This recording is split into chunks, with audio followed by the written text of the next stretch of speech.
السلام علیکم ورحمۃ اللہ وبرکاتہ. اعوذ باللہ من الشیطان الرجیم. بسم اللہ الرحمن الرحیم. قال اللہ تبارک وتعالی فی قرآن المجید: یا ایہا الذین آمنوا ان جاءکم فاسق بنبأ فتبینوا ان تصیبوا قوما بجہالۃ فتصبحوا علی ما فعلتم نادمین.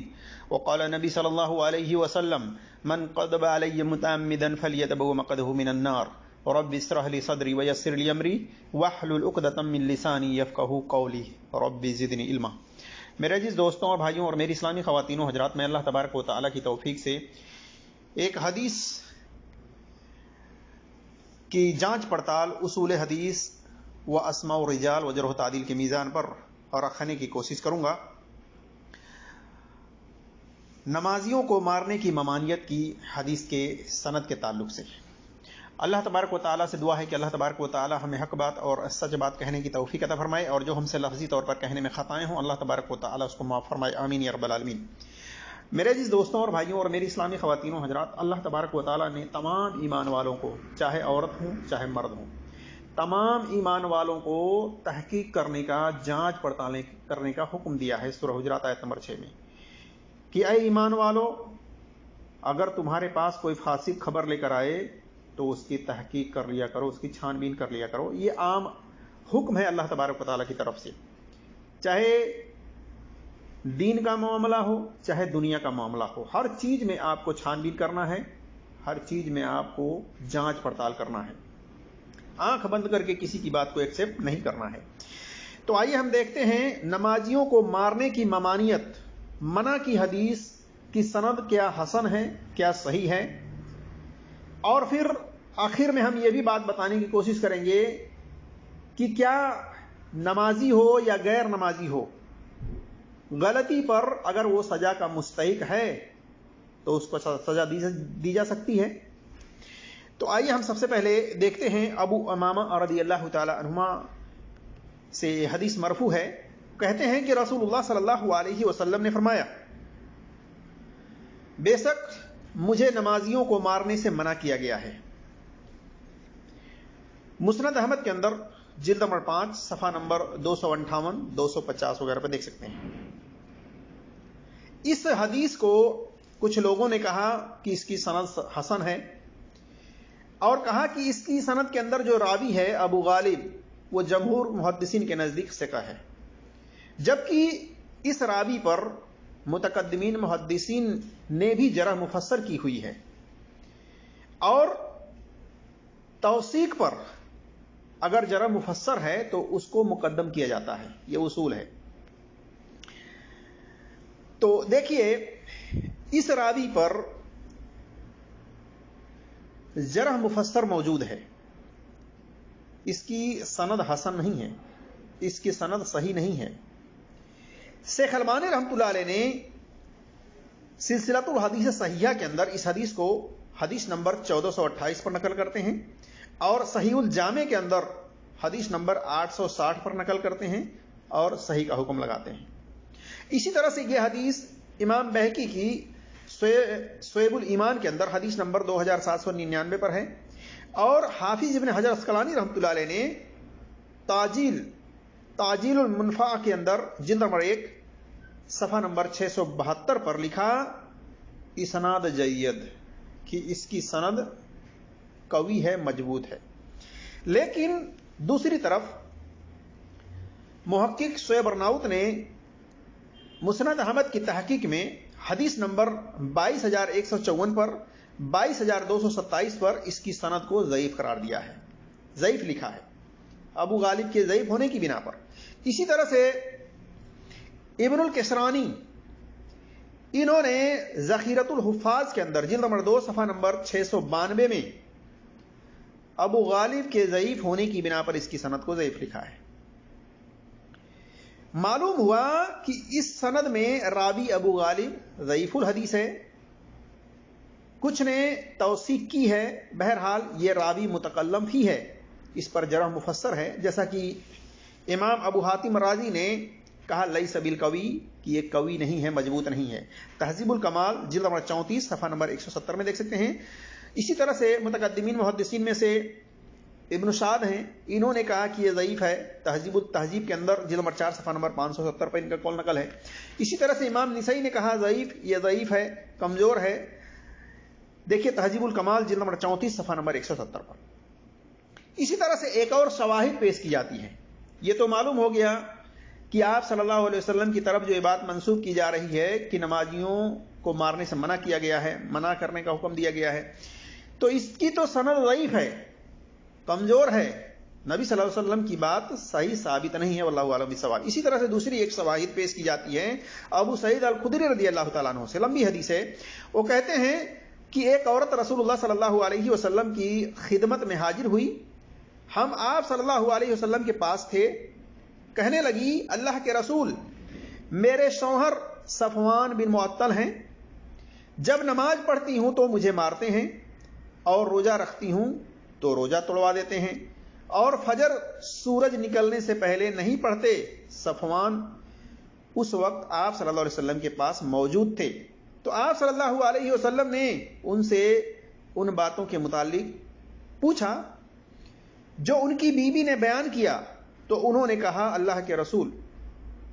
اس کا یہ الزام کہ نماز پڑھنے پر میں اسے مارتا ہوں، تو بات یہ ہے کہ یہ دو دو صورتیں پڑھتی ہے، یعنی لمبی رکعت کر کے پڑھتی ہے، جبکہ میں نے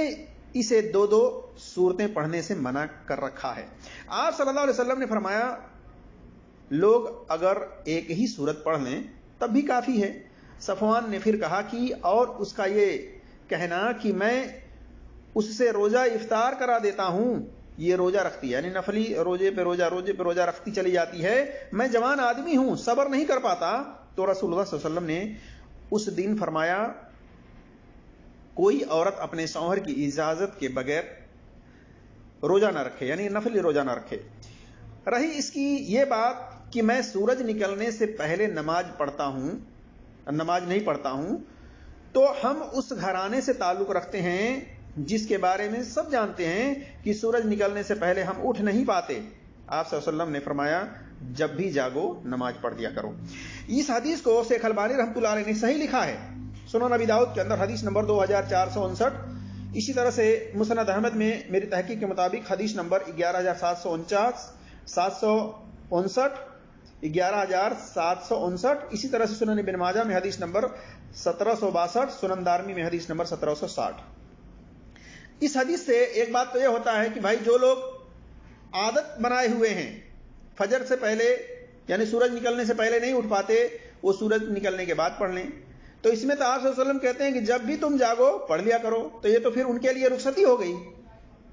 کہ جو لوگ عادت بنا کر کے سورج نکلنے کے بعد اٹھتے ہیں تو ان کے لیے یہ رخصتی ہو گئی کہ پھر وہ پڑھ لیا کریں نماز، تو یہ تو عادت بن جائے گی۔ اس اعتبار سے بھی یہ حدیث غیر معتبر ہے، لیکن اس کی سند صحیح نہیں ہے۔ آئیے ہم دیکھتے ہیں شیخ البانی رحمۃ اللہ علیہ کی اس حدیث کو صحیح کہنا اصولی طور سے غلط ہے، صحیح نہیں ہے، کیونکہ اس کی سند کے اندر الامش مشہور مدلس ہیں، انہوں نے ان سے روایت بیان کی ہے، سما کی شراحت نہیں کی ہے، سننے کے بارے میں ڈیٹیل نہیں بتلایا ہے، اور اسی علت کے بنا پر حافظ زبیر علی زئی رحمۃ اللہ علیہ نے بھی سنن ابن ماجہ حدیث نمبر 1762 کی تحقیق میں اس کی سند کو ضعیف لکھا ہے۔ دیکھیے انوار صحیفہ صفحہ نمبر 91 کے اندر۔ خلاصہ کلام یہ ہے میرے عزیز دوستوں اور بھائیوں کہ ناحق طور پر کسی انسان کو مارنا درست نہیں ہے، لیکن غلطی کرنے پر اگر وہ سزا کا مستحق ہے، شریعت نے اس کے اوپر حد نافذ کیا ہے غلطی کے بنا پر، تو سزا دینا درست ہے، چاہے وہ نمازی ہو چاہے وہ غیر نمازی ہو۔ باقی اس حدیث کو دلیل بنا کر فتویٰ دینا کہ نمازی کو مارنے سے نبی صلی اللہ علیہ وسلم نے منع کیا ہے یا نبی صلی اللہ علیہ وسلم کو حکم دیا گیا ہے کہ نمازی کو نہ ماریں، درست نہیں ہے، کیونکہ اس کی سند ضعیف ہے، کمزور ہے، غیر ثابت ہے، اپنے تمام شواہد کے ساتھ اس کی سند ضعیف ہے، صحیح نہیں ہے۔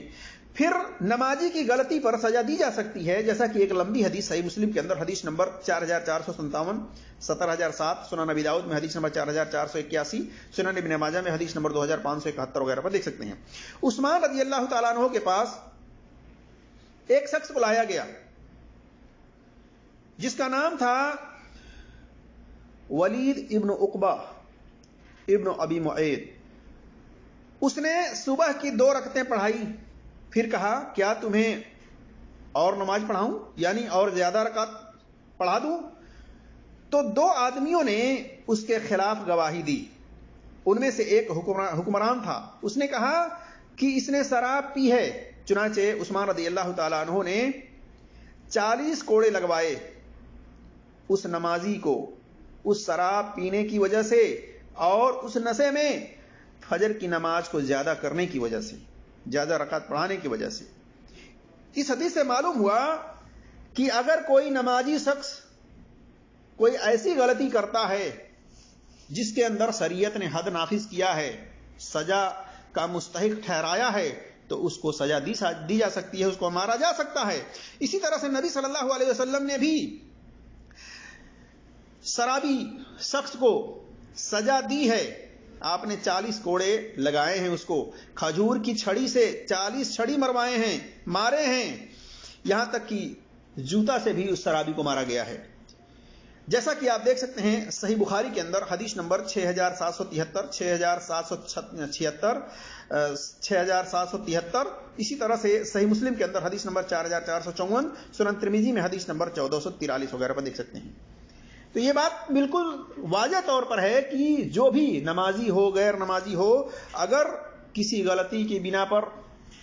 اس کو سزا دی جا رہی ہے تو یہ بالکل سزا دینا درست ہے،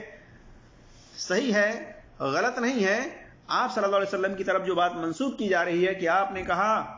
کہ مجھے نمازیوں کو مارنے سے منع کیا گیا ہے، وہ بات باسند صحیح ثابت نہیں ہے اصول حدیث و اسماء الرجال و جرح و تعدیل کے میزان پر. واللہ اعلم بالصواب. اللہ تبارک و تعالیٰ سے دعا ہے کہ اللہ تبارک و تعالیٰ ہم تمام مسلمانوں کو قرآن اور صحیح حدیث پر عمل کرنے کی توفیق عطا فرمائے، اور آپ صلی اللہ علیہ وسلم کی طرف وہی بات منسوب کرنے کی توفیق عطا فرمائے جو بات سند صحیح ثابت ہو. آمین یا رب العالمین. السلام علیکم ورحمۃ اللہ وبرکاتہ.